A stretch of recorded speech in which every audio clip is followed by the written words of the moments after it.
Mag-impake na naman tayo mga loves ko sa inyong balikbayan box. Kumusta na kayo? Sana ang lahat ay nasa mabuting kalagayan.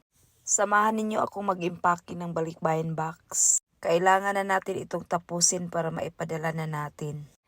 Ang ating balikbayan box kahit di gaano kalaki, pero sinikap natin na masiksik ang laman nito.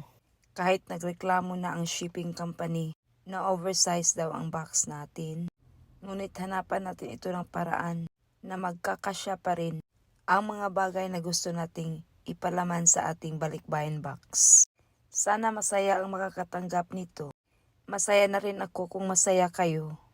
Di nyo lang alam kung anong saya ko nang makita ko na natanggap na ninyo ang balikbayan box na mula sa atin. Mahal ko kayo at saka napamahal ko na rin ang gawaing ito.